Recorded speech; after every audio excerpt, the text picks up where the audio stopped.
Manchester City beaten for the third time this season. 14 Premier League home wins in a row, equaling the club record for Aston Villa. What a night for them. Welcome back to Villa Park then. Manchester City were the visitors tonight. Probably not best to start with the two ex-Birmingham players in the studio. We'll go with Paul because Leon Bailey deflected has made it 14 consecutive home league wins for Unai Emery's side. Yeah, look, Villa are a really good team. A really tough place to go, and we didn't see all of the game, but what we saw of it, Villa did look like the team who were on top. A little bit of good fortune on the goal, but I think Bailey this season has been fantastic, a real threat. And Villa have got goals in the team. I think Arsenal go there at the weekend again. That's going to be tough. And City missing big players tonight. You think of Rodri. Rodri's a massive player for them. You see how important he is. You see they've missed him tonight. Everything goes through him. John Stones coming back in there, deflects off, has missed a lot of football again. So it took him a little bit of time to come in, but it looked like a thoroughly deserved win for Villa. Well, look at this. Not the completed passes, not the accuracy, the shots. 22 from Villa, 2 for Manchester City. They were both on target, the last of which was in the 11th minute. And let me tell you that in Pep Guardiola's managerial league career, that is the fewest ever of any of his teams in a game. 2 shots on target. Let's see what the City boss thinks about it all. Here he is, Pep Guardiola. Pep, what was wrong tonight? Aston Villa was better. So they play a fantastic game, and we struggled to make our process and be more aggressive in some moments in behind, and the better team won. What do you think was missing from your game? We played with our desire because the effort was there. They play better, and we struggled, especially in the first half. Like the second half was completely different. We adjust something like we spoke before that we didn't do that, and at the end, in the final third, the quality of the pass or the movement, we didn't find it all the game. There's moments in that match where you had possession, where you had opportunities that you created early on in the game for Erling Haaland. But in terms of the overall control, is that the element that you didn't have tonight that you normally have? Because you made changes at half-time with where players were. You made, obviously, the substitutions in midfield as well. The first 50-20 minutes was the best, but after they have the momentum, they arrive. They have a physical team. They make a good pressing. When they defend a mid block, they incredibly well organized, so it's not difficult to find the pockets and the moments in behind. We struggle a little bit, but it's what it was. You said after the draws that you were still happy with the level that your team showed. Are you more concerned by what you've seen tonight? But it's a little bit consequences. So the fact that we didn't win the last 2 games, we're a little bit pressure here. But this is the quality of the Premier League, so the teams are exceptional. So I'm incredibly honest on myself and now a job. So the previous games we played really good. Today, Aston Villa was better. You're going to have to raise your level then if the league has raised its level. Is that the challenge for your team now? The challenge is go to Luton and try to win the game. That is another reality. We know perfectly what we have done, what is our level, and we have to, as a manager, have to find the way to lift them again and come back to. Always we find a way to win games. Always find playing better or not, and now in the way we played previously, we were not able to win. So that's why I had to find before it always happened, and now we're struggling a little bit. Struggling a little bit. There are their last 9 Premier League results. They've gone 4 games without a win. That's the 3rd time in Pep Guardiola's managerial career he's gone 4 without a win. As he said, they're at Luton next. He's never in his league managerial career gone 5 games without a win. 3 points from the last 12, as you can see. By their own exceptionally high standards, they've dropped off. Yeah, you mentioned it there, exceptionally high, and off the back of last season as well.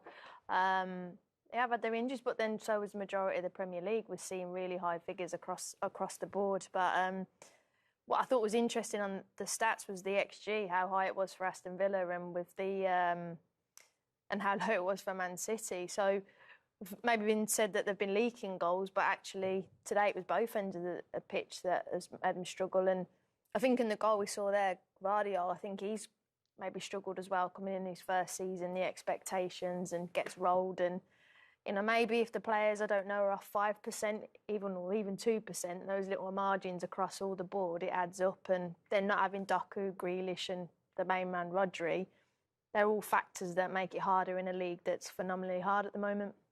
People will say, well, you're the champions. You know, you've got Haalands and Fodens and all the rest, no De Bruyne, and you've kept winning.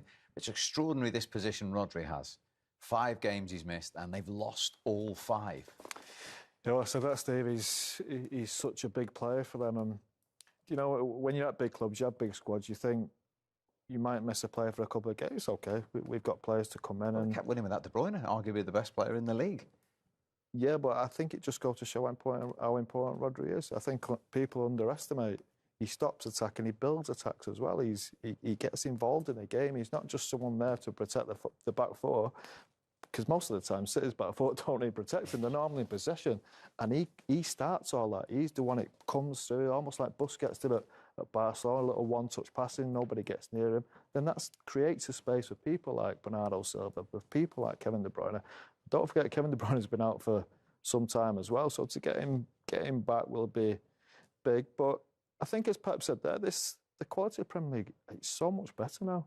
There's so many teams at the top of the table who can win games. You think how good Arsenal have got, how good Liverpool are, Tottenham, Aston Villa, as we've seen tonight, that there is a lot of quality. And even after his interview on Saturday, nobody's won the Premier League 4 times in the try. It's well, not virtually impossible, but it's proved to be impossible in the past. And in the past, and I wouldn't rule City out. I still think City are the one team in that top 5 or 6 who wouldn't surprise you if they went and won 20 games on the trot and won the league. It just wouldn't surprise me. I think people are going a bit over the top, saying they've got a bit complacent. I don't think they are. I think they've played 3 or 4 really tough teams, had a tough run and missed important players. And I think he'll get them going eventually. And like I say, they're the one team in that top 5 or 6 who can go on and win 20 games on a bounce. I don't see the other teams being able to do that. Kevin De Bruyne, incidentally, named in their squad today for the World Club Cup, which is before Christmas. That's encouraging for Manchester City fans. Not as encouraging for Aston Villa fans, though, Mario. I mean, let's mention them. As I say, 14 home wins in a row, equaling a club record. They're into the top 3, and they've been playing this supposedly dreaded Thursday night in Europe. No issue. No, they really responded really well, because sometimes you, like you said, you know, you're playing in Europe, the energy level sometimes can play the part, and also having like guys playing internationally. But the reaction to them of winning this game is not just 14 games only won at home, but it's also after 13 losses, and now you play Pep and you win that game. So for him now, as a coach, as Emery, he must feel really comfortable about it, in the sense of like, what I'm doing is right. He makes them play good football. They play totally different than what we used to. It's not now. It's comfortable for them to be on the ball and dictate the tempo. And playing against a City side that normally is the one that dictates the tempo, and now they're doing that. So it's a whole different team I'm watching, and the joy of them. They understand each other. The turn that Bale did, you know, like that he did against Ruben. You could see the turn, and it is an understanding of, like, regardless if there was luck on the strike, it's still an understanding that everybody understands where you have to be and what gaps that you have to fill. And also from the beginning of the season, when I saw them play, you could understand how higher the line was. He didn't care if he had 40 yards behind him. You know, as a coach, I mean, you would think like, no, sit a little deeper. He said, no. Because that is also the Spanish culture, right? The Spanish culture wants to play risk, dictate the tempo, sit higher, and control the whole game. And now you play each other. And that's why seeing him win must have done a lot of happiness to him. And next up for Unai Emery will be a game he'll be desperate to win. Arsenal at home in the late game on Saturday. I mean, that is going to be a nice game to watch as a neutral. Because he got, I think, harshly treated when he was at time at Arsenal. It wasn't, you know, it's so difficult when you're replacing a manager with such legacy that Arsene Wenger had, and to follow him. And I think the club was in that transition period. So, you know, we've seen now at Aston Villa, this is probably what the Arsenal fans would have wanted at Arsenal, but we've seen that he's a top quality manager. They're at home. Can they go and make that home run even more so? Obviously, Arsenal will want to make that gap even bigger, potentially against City. But it's going to be one, because it'll be personal to him as a manager to prove maybe Arsenal wrong, that they should have gave him more time and been more patient with him. Absolutely.